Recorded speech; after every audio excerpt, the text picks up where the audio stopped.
o comerão. Levedado não se cozerá, sua porção deles das minhas ofertas queimadas.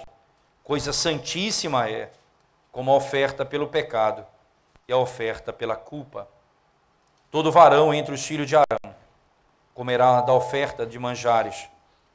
Estatuto perpétuo será para as vossas gerações. Dentre as ofertas queimadas, Senhor, tudo o que tocar nelas será santo. Disse mais o Senhor a Moisés: esta é a oferta de Arão e de seus filhos, que oferecerão ao Senhor no dia em que aquele for ungido. A 10ª parte de um éfa de flor de farinha pela oferta de manjares contínua. Metade dela será oferecida pela manhã e a outra metade à tarde. Numa assadeira se fará com azeite bem amassada, a trarás em pedaços cozidos, trarás a oferta de manjares de aroma agradável ao Senhor. Também o sacerdote que dentre os filhos de Arão for ungido em seu lugar fará o mesmo por estatuto perpétuo. Será de todo queimada ao Senhor. Assim toda a oferta de manjares do sacerdote será totalmente queimada, não se comerá. Amém. Vamos à presença do nosso Deus, irmãos, mais uma vez em oração. Senhor, nós nos apresentamos mais uma vez na Tua presença para buscarmos a Tua face e ouvir a Tua voz. Fala conosco nessa manhã, pelo poder do Teu Espírito Santo. Edifica a Tua igreja, glorifica o Teu Filho, o nosso Redentor, Jesus Cristo, no nome de quem oramos. Amém.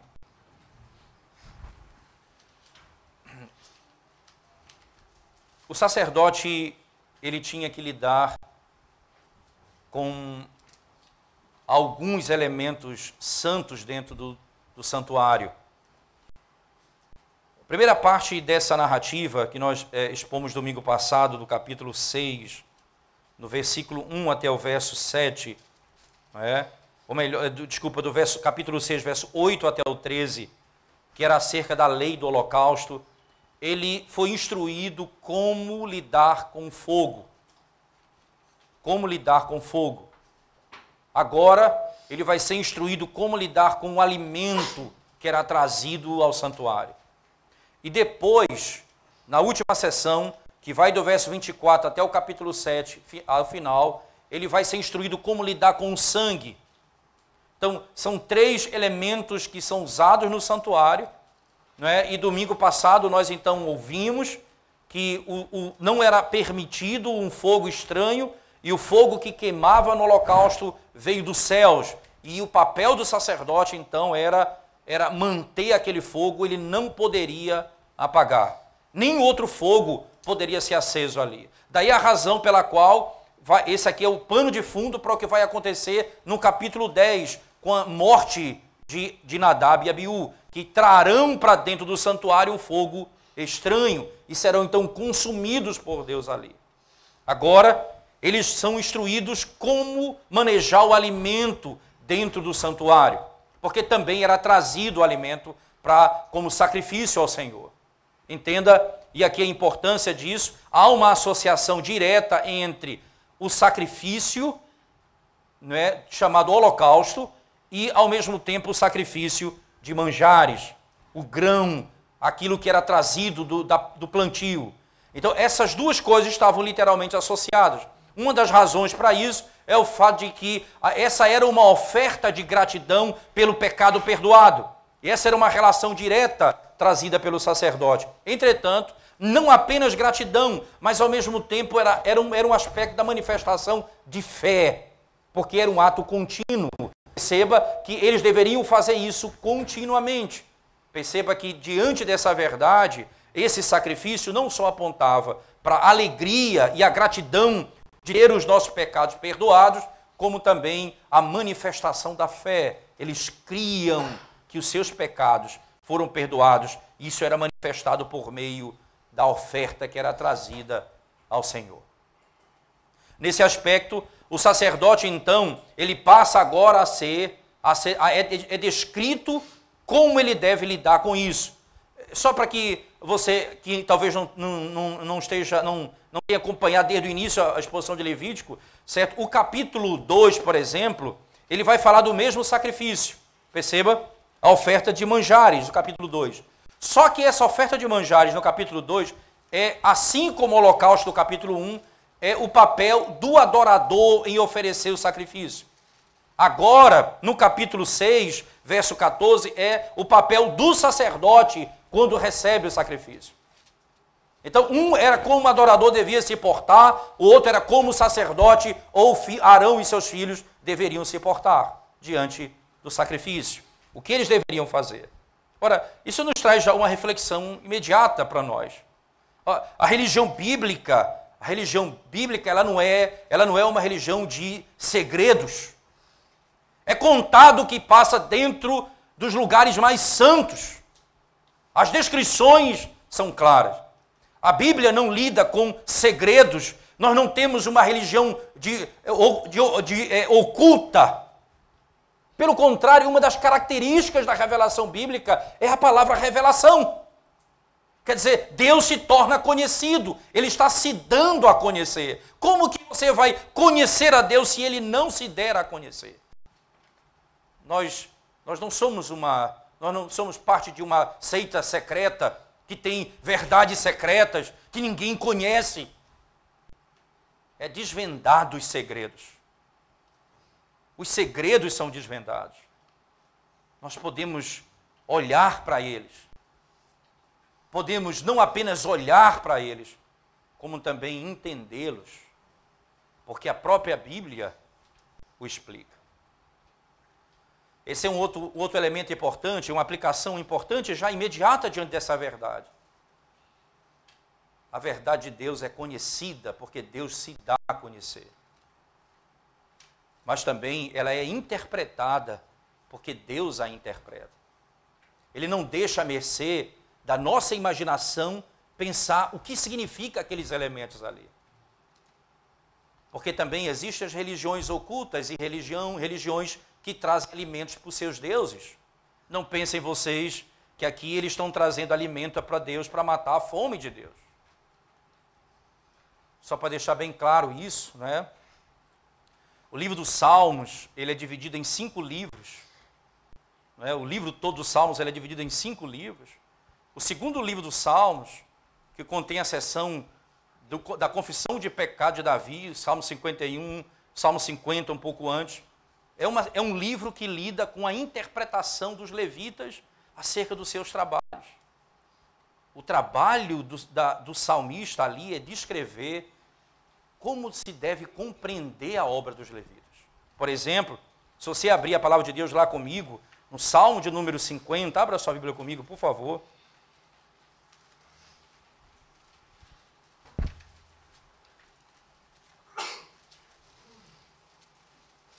Veja, por favor, a essência do culto a Deus, Salmo 50. Perceba as palavras do próprio salmista. Não é? Diz assim: fala o poderoso, o Senhor Deus, e chama a terra desde o levante até o poente. Desde Sião, excelência de formosura, resplandece Deus. Vem o nosso Deus e não guarda silêncio. Perante ele arde um fogo devorador, ao seu redor esbraveja grande tormenta. Intima os céus lá em cima e a terra para julgar o seu povo. Congregai os meus santos, os que comigo fizeram aliança, por meio de sacrifícios. Os céus anunciam a sua justiça, porque é o próprio Deus que julga. Escuta, povo meu, e eu falarei. Ó Israel, e eu testemunharei contra ti. Eu sou Deus, o teu Deus. Não repreendo pelos teus sacrifícios, nem pelos teus holocaustos, continuamente perante mim. De tua casa não aceitarei, não aceitarei novilhos, nem bodes dos teus apriscos, pois são meus todos os animais do bosque, e as alimárias aos milhares sobre as montanhas. Conheço todas as aves dos montes, e são meus todos os animais que pululam no campo. Se eu tivesse fome, não tu diria, pois o mundo é meu, quanto nele se contém. Acaso como eu carne de touros, ou bebo sangue de cabritos? Oferece a Deus sacrifício de ações de graças e cumpre os teus votos para com o Altíssimo. Invoca-me no dia da angústia, eu te livrarei e tu me glorificarás. Acaso eu preciso de comida? Acaso bebo eu sangue de cabritos? Eu não preciso disso. Eu não necessito disso. Perceba que o Salmo 51, a oração de Davi, o cântico de Davi e a oração de confissão de pecado de Davi também traz o entendimento do trabalho dos levitas. Perceba, no capítulo 51, na última parte do Salmo. Acompanhe comigo, por favor. Não é? A partir do versículo 16, ele diz: pois não te comprases em sacrifícios, do contrário eu te os daria, e não te agrada de holocausto. Sacrifícios agradáveis a Deus são espírito quebrantado, coração compungido e contrito, não o desprezarás, ó Deus. Aqui, mais uma vez, o salmista está dizendo, ora, entendam que essas verdades têm um papel limitado, essas verdades têm um papel próprio e elas apontam para algo superior. Não entendam que aqui nós estamos lidando com uma religião oculta, com uma religião que tem segredos e um Deus que come daquilo que nós entregamos. Não. Ele é o Deus que criou o universo. Todas as coisas pertencem a Ele. É como se alguém falasse, por exemplo, quando Deus usa o argumento falacioso para dizer, ora, a Bíblia diz não matarás, e como Deus mata? Ora, como que Deus quebrasse a sua lei? Ora, como Deus mata? Aquele que criou é o dono da vida. Ele nunca quebra o mandamento, porque ele dá a vida, ele tira a vida. Isso está nas mãos dele. Assim como alguém falar, Deus rouba. Como rouba? Se ele é o dono de tudo, vai roubar de quem? Todas as coisas pertencem a ele. Assim também alguém imaginar que nós estamos oferecendo algo porque ele precisa disso. Porque ele precisa disso. Não. Certamente isso aponta para algo superior. Na teologia sistemática tem, não é, quando trata acerca do ser de Deus, especialmente um descortinamento daquilo que é descrito no breve catecismo, que pergunta o que é Deus, e diz que Deus é espírito. E quando diz que Deus é espírito, logo se entende que ele não tem corpo, é naturalmente uma oposição. Da mesma forma, então, quando a Bíblia fala que ele tem braço, que ele tem ciúme, não é? Que as suas narinas, isso não é para que eu e você imaginemos Deus de uma forma humana. Isso é para nos levar para algo superior, porque o princípio de que ele é espírito prevalece. Disse Jesus Cristo à mulher samaritana, Deus é espírito, e os seus adoradores adorarão em espírito e em verdade. Então, um dos puritanos, comentando essa verdade, especialmente João 4, diz as seguintes palavras, que na realidade isso nos remete para algo superior. Quando fala dos braços de Deus, nós não devemos pensar num braço e adorar um braço. Nós devemos pensar no Deus que tem todo o poder e dirige a história do universo com toda a sua força. Quando nós falamos, por exemplo, na face de Deus, nós não devemos imaginar um rosto e nos prostrar diante dele. Ele diz, na realidade eu tenho que pensar que essa palavra face significa misericórdia, compaixão, bondade. Quando ele vira o seu rosto para nós, quando ele não vira o rosto para nós, é porque a ira de Deus virá sobre nós. Quando fala nessas verdades visíveis de Deus, é para falar de algo superior. E o crente não pode se submeter a esse tipo de entendimento, acreditando que esse tipo de linguagem me leva a pensar na figura humana de Deus. Ele é espírito. Da mesma sorte, quando nós olhamos para esses elementos aqui, a Bíblia vai ter e faz isso com muita clareza. Nos arranca da ideia de pensarmos no Deus que precisa de alimento e que precisa de comida e que precisa beber sangue ou coisa dessa natureza. Mas ela aponta para uma verdade: ele necessita ter a sua justiça satisfeita. Essa é a grande verdade que aponta esse princípio. A justiça de Deus precisa ser satisfeita. O sacerdote, então, vai aprender a lidar com o alimento. E como ele tem que fazer? Sabedores já para onde essas verdades apontam e para onde ela tem que nos conduzir, podemos voltar para o texto e pensar um pouco sobre elas. Veja, por favor, especificamente quando ele trata no verso 15, na parte B do verso 14 podemos começar. Oferecerão perante o Senhor diante do altar. Quem oferecerá? Os filhos de Arão. Então aqui já não é mais o adorador, mas é o sacerdote agora, é o papel do sacerdote. Então, um deles tomará dela um punhado de flor de farinha. Então, como deve ser o processo, um deles, não é especificamente uma determinada pessoa, mas um deles vai pegar um punhado de farinha da oferta de manjares, com seu azeite, aqui elementos importantes, o azeite e sem fermento. É isso que vai ser dito, no verso 16. O restante dela comerá Arão e seus filhos, asmo se comerá no lugar santo. Então, com azeite e sem fermento. Perceba aí que duas coisas eram impedidas, nós já vimos isso no capítulo 2. O fermento e o mel.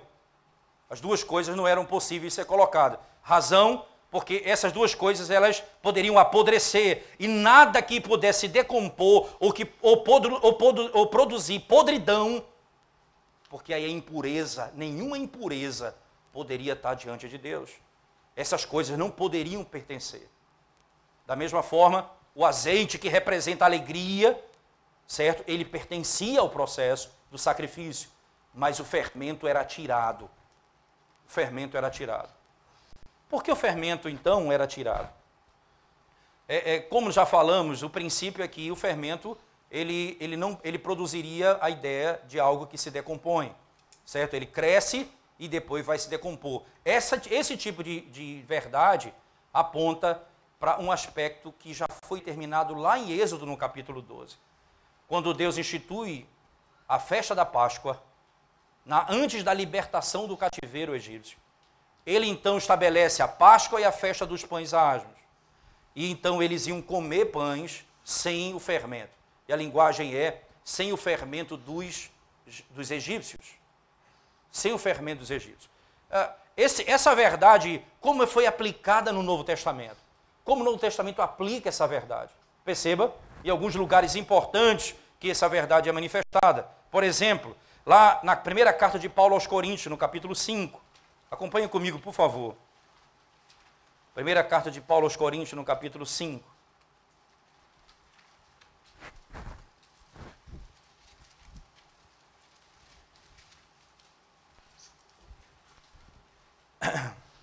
Quando Paulo está tratando acerca da impureza da igreja de Corinto, um jovem que se deitava com sua madrasta e nada acontecia, a igreja não se levantou para repreender ou para disciplinar tal pecado.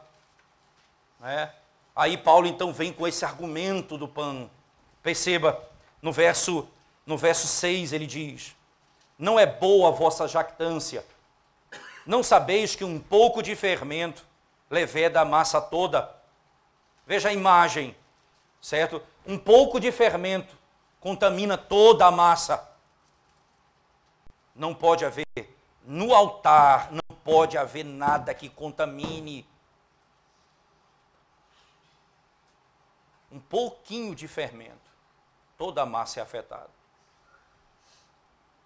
Aqui a linguagem é: existe um indivíduo no meio da igreja que está trazendo distúrbio para a igreja. Ele está vivendo a prática da iniquidade. Então esse fermento está aí. E a igreja não tira, a igreja não repreende, a igreja não disciplina. Isso vai contaminar toda a igreja. É interessante que as pessoas que são contra o princípio da disciplina, elas não são assim com seus corpos. Ora, quando elas têm uma unha encravada e começa a afetar até a sua locomoção e começa a dar febre, elas vão logo tratar o problema da unha, mas ela não, porque se não resolver o problema da unha, não vai passar febre e ela não vai melhorar. Nós tratamos da nossa vida diferentemente como tratamos da igreja. No santuário do Senhor não pode entrar impureza.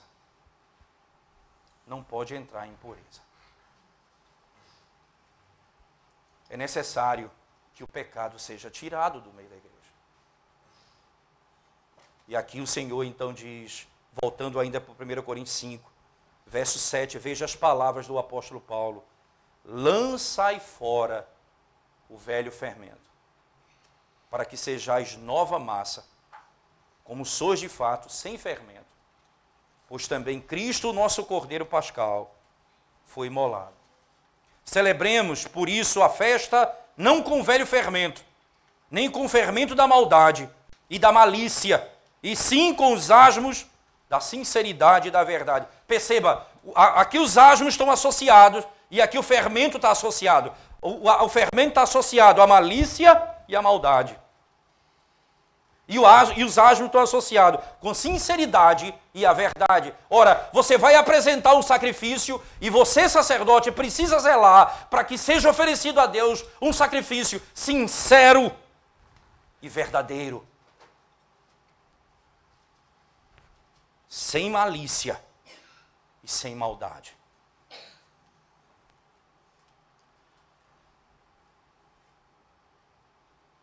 Que vai, essa verdade é aplicada em outro lugar do Testamento, por favor, lá na carta de Paulo aos Gálatas, capítulo 5. Abra sua Bíblia comigo, por favor. Gálatas, capítulo 5.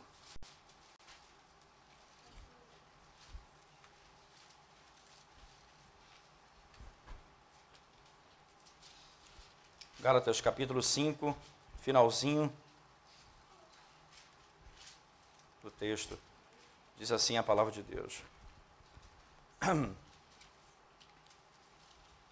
Capítulo 5, quando trata no início sobre a lei, sobre Cristo e a lei da antiga aliança, e eles querem trazer de volta aquilo que já foi abolido, que é a parte da circuncisão.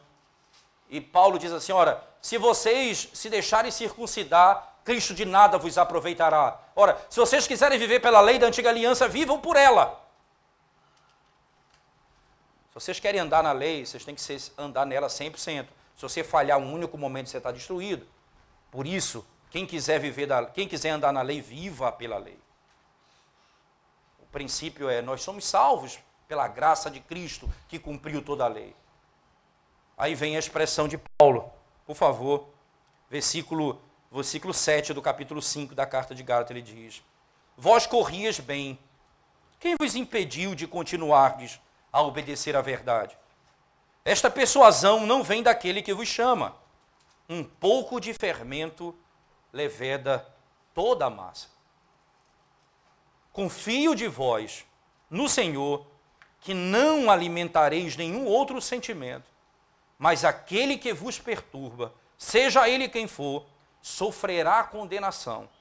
Eu, porém, irmãos, se ainda prego a circuncisão, porque continuo sendo perseguido, logo está desfeito o escândalo da cruz. Tomara até se mutilassem os que vos incitam à rebeldia. Paulo está dizendo, esse que ensina essa verdade não vem de Deus. E esse que ensina o retorno às práticas da antiga aliança, que precisam ser circuncidados, as festas judaicas, esses que incitam tais coisas, esses são fermentos que precisam ser arrancados, porque esse fermento vai levedar toda a massa.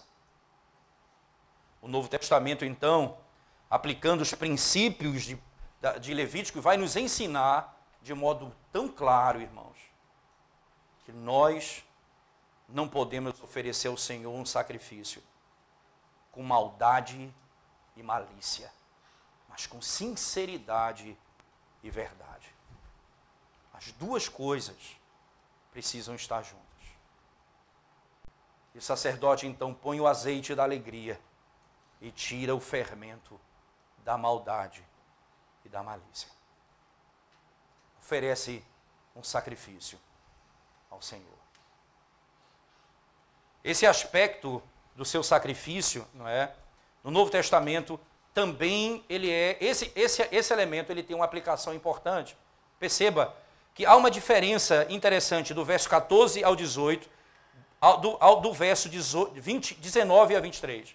Veja que ambos falam do mesmo sacrifício, só que por pessoas diferentes. Veja que no verso 14 ao 18 ele está tratando de como o sacerdote vai receber o sacrifício do adorador e qual o papel dele em usar aquele material para o sacrifício.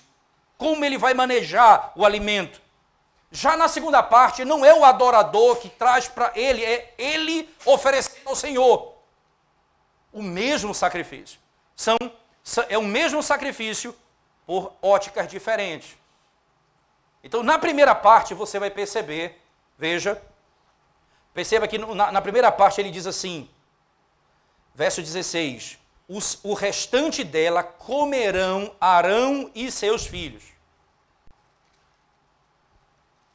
Asmo se comerá no lugar santo, no pátio da tenda da congregação comerão. Veja, isso aqui não era para ser comido em casa, era para ser comido no pátio da congregação, no lugar santo, porque era sacrifício ao Senhor. Era entregue ao Senhor, uma parte era consumida no altar, de aroma agradável ao Senhor, e a outra parte Arão e seus filhos consumiam. E como eles vão manejar isso mais uma vez, por favor, perceba como é que o Novo Testamento faz a utilização de tais verdades de maneira tão clara na Escritura Sagrada. Por exemplo, não é? O próprio Senhor Jesus Cristo, usando a sua palavra, disse assim, eu sou o pão que deu a sua vida pelos homens.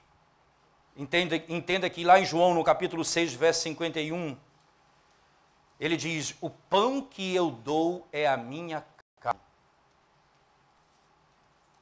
O pão que eu dou é a minha carne. E isso eu dou pela vida do mundo. Esse é o sacrifício, esse é o alimento que é dado. O pão que eu dou é a minha carne. E esse sacrifício que eu entrego é para a vida do mundo, para que haja salvação. Quem oferece sacrifício a Deus? O sacerdote oferece sacrifício. Mas quem é o sacrifício? O próprio Cristo. Por isso, irmãos, tanto detalhe nas estruturas do sistema sacrificial para descrever a obra de Cristo. Porque nenhum deles poderia oferecer a si mesmo como o próprio Cristo fez.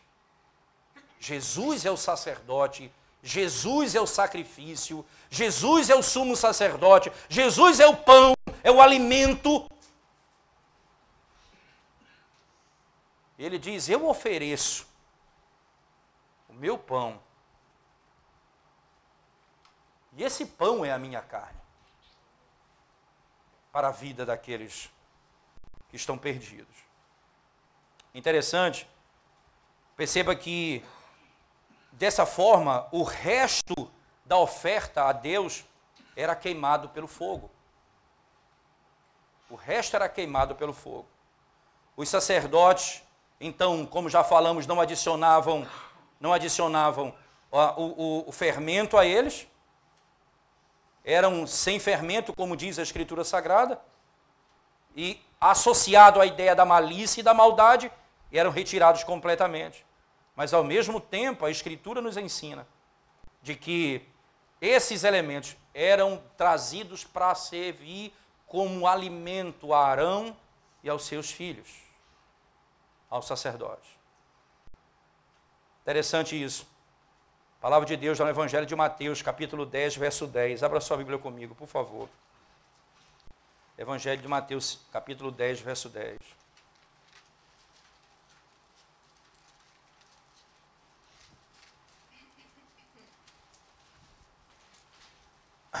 Mateus 10, 10 diz assim em Sagradas Escrituras.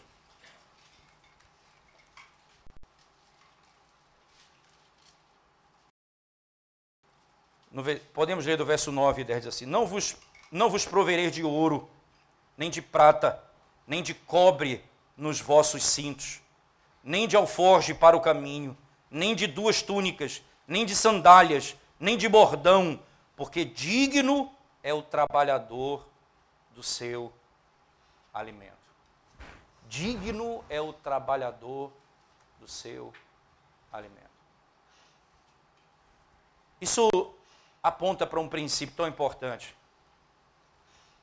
O sacerdote, e aqui aponta para, porque é uma aplicação para aqueles que são enviados para pregar a palavra, os que vivem do ministério, que não são sacerdotes como no Antigo Testamento, porque Cristo é o único sacerdote, mas o princípio é aplicado àqueles que pastoreiam as ovelhas de Cristo. O princípio é aplicado. Ele diz abertamente assim, que eles são dignos do seu salário. Eles trabalham e merecem o seu salário. Mas, por outro lado, é estranho um pastor que vive para investir dinheiro em bolsa de valores, que pensa em comprar imóveis, comprar carros, fazer aí ter uma renda nessa vida absurda.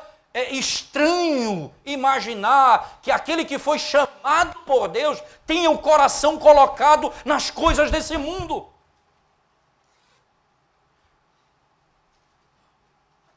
Não é que eles querem uma casa para sua família, não é que eles querem se locomover, não é que eles querem comer, eles querem viver como os empresários desse mundo, que vivem para ganhar dinheiro. É estranho ao ministério sagrado. É estranho ao ministério sagrado. Mas como é estranho também ao ministério sagrado aqueles que se dedicam ao ministério e não vivem uma vida digna, porque a igreja não contribui com fidelidade e, por conseguinte, o pastor não vive uma vida digna. É estranho o homem que pastoreia suas ovelhas e vive a fazer riqueza nesse mundo, como também é estranho o homem que se dedica à vida espiritual, o médico que vai cuidar de você para que você não morra muito cedo, recebe glória, mas aquele que está instruindo você para a vida eterna não tem nenhum recebimento nessa vida. A vida é colocada de cabeça, os princípios são colocados de cabeça para baixo. O apóstolo Paulo, escrevendo à igreja de Corinto, disse assim, veja como ele aplica essa verdade. Primeira carta de Paulo aos Coríntios, no capítulo 9, versos 7 ao 14.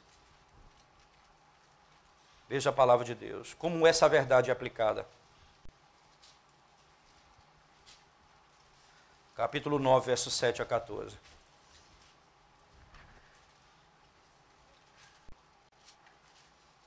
Quem jamais vai à guerra à sua própria custa? Quem planta a vinha e não come do seu fruto? Ou quem apacenta um rebanho e não se alimenta do leite do rebanho? Porventura, falo isto como homem, ou não o diz também a lei? Porque na lei de Moisés está escrito, não atarás a boca ao boi quando pisa o trigo. Acaso é com bois que Deus se preocupa? Ou é seguramente por nós que ele o diz? Certo que é por nós que está escrito, pois o que lavra cumpre fazê-lo com esperança. O que pisa o trigo, faça-o na esperança de receber a parte que lhe é devida.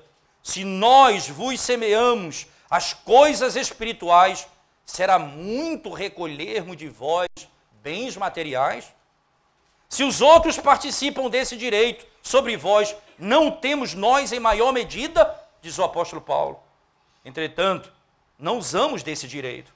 Antes, suportamos tudo para não criarmos qualquer obstáculo ao evangelho de Cristo. Não sabeis vós que os que prestam serviços sagrados do próprio templo se alimentam? Veja, aqui Paulo está fazendo uma referência direta àquilo que está escrito lá no capítulo 6 do livro de Levítico. Não sabeis que os que prestam serviço sagrados do próprio templo se alimentam? E quem serve ao altar, do altar tira o seu sustento? Assim ordenou também o Senhor aos que pregam o evangelho, que vivam do evangelho. Que vivam do evangelho. O princípio de qualquer trabalho. O que você faz, você espera viver dele. O seu trabalho, você espera viver dele. Assim também, Paulo aplica isso ao princípio do serviço ao Senhor. O sacerdote precisa manejar o alimento no sagrado, no santuário, para que aquilo que é oferecido a Deus seja sincero e verdadeiro. E ele possa se alimentar do fruto do seu trabalho. Mas ainda, em último lugar, na última parte, eu não vou me deter porque todos os princípios são os mesmos, mas um aspecto muda a partir daqui. Lá em Levítico, no capítulo, voltando por favor, no capítulo 19, no capítulo 6, verso 19. Veja, mais uma vez, por favor.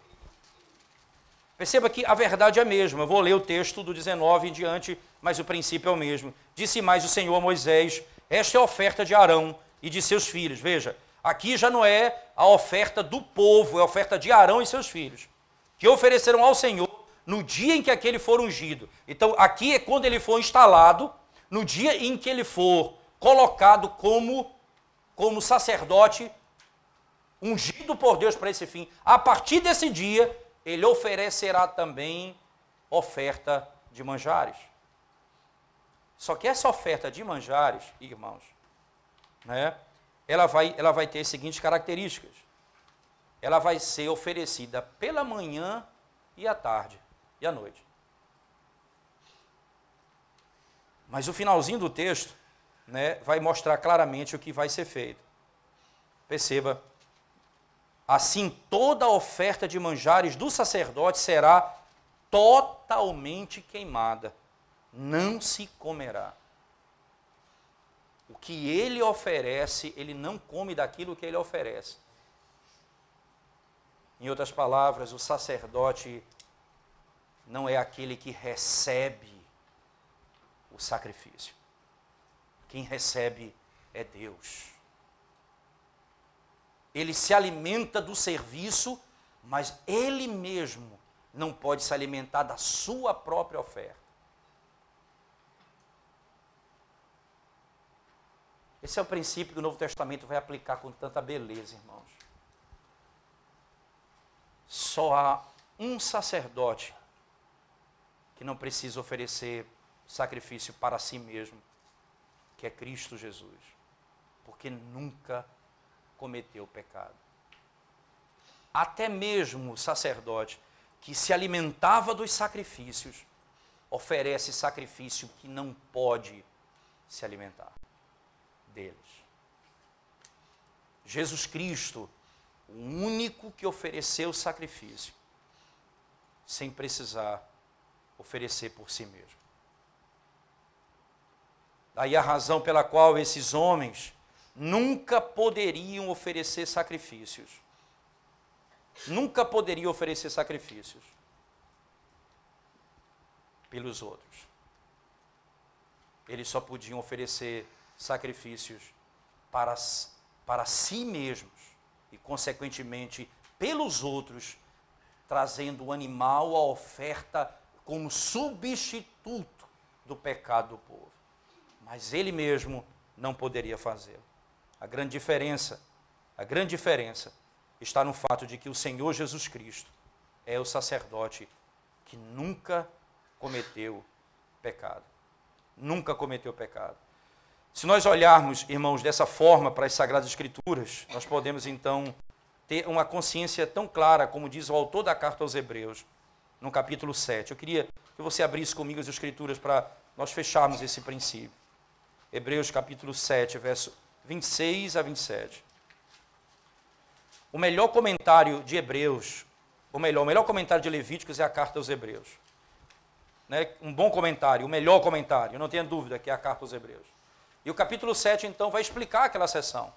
Hebreus 7, verso 26 a 27. Diz assim, as Sagradas Escrituras, ora, com efeito, nos convinha um sumo sacerdote como este, santo, inculpável, sem mácula, separado dos pecadores e feito mais alto do que os céus, que não tem necessidade, como os sumos sacerdotes, de oferecer todos os dias sacrifícios, depois pelos do povo.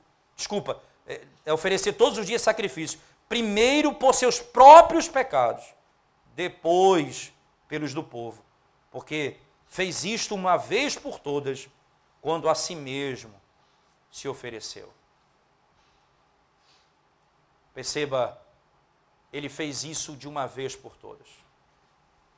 O sacrifício lá era manhã e tarde, todo dia.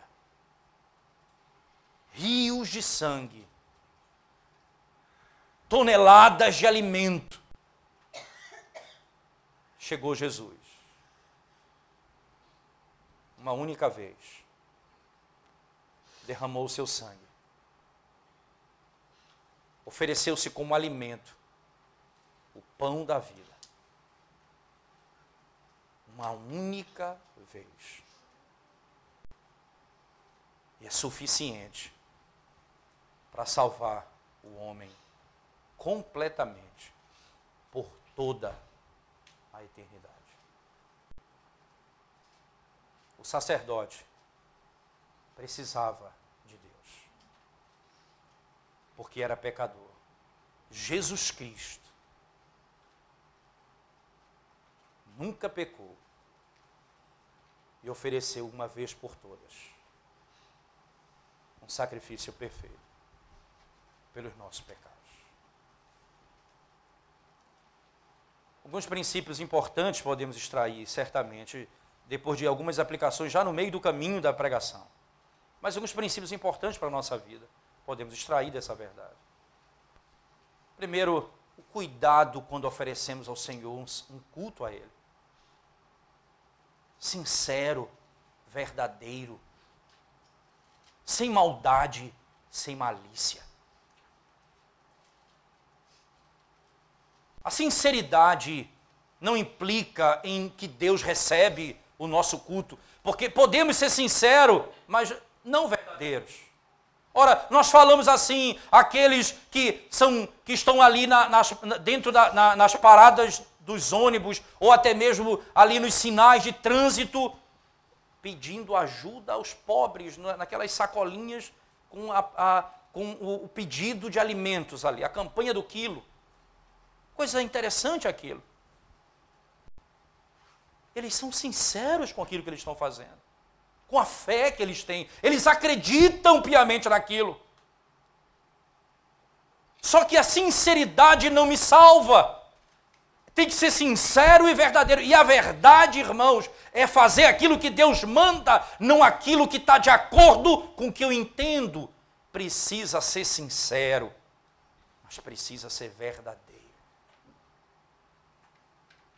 Eu tenho que adorar a Deus sinceramente, mas eu tenho que adorar a Deus de acordo como Ele ordenou na sua palavra. Há muitos sinceros que vão habitar o inferno. Mas nós precisamos entender que o culto que agrada a Deus, ele é verdadeiro e sincero. Eu me apego de coração as verdades do Evangelho. Mas o segundo princípio importante também, irmãos, como é que eu lido com as minhas finanças? Qual a maneira como eu contribuo na casa do Senhor? Você descobriu, por exemplo, que você não é obrigado a contribuir na casa do Senhor, então logo você diz, ufa, eu não vou contribuir. A Escritura Sagrada, ela revela um coração de um crente pela alegria em dar, em contribuir. Por exemplo, na liturgia do culto que nós temos a Deus, com entendimento, com a liderança da igreja, em harmonia com esse princípio, nós não temos na liturgia um momento de recolhimento de ofertas e dízimo. Então, está lá o gasofilaço no fim. A igreja tem contribuído. Mas nós temos visto que as pessoas podem usar esse princípio para imaginar que isso não é algo importante. Ora, não é importante para que o pastor receba cada vez mais e mais. Isso tem a ver com a gratidão do nosso coração. O que eu ganho vem de Deus. E o que eu devolvo a Ele é um reconhecimento mais do que verdadeiro de que aquilo que eu tenho vem do Senhor. Vem do Senhor.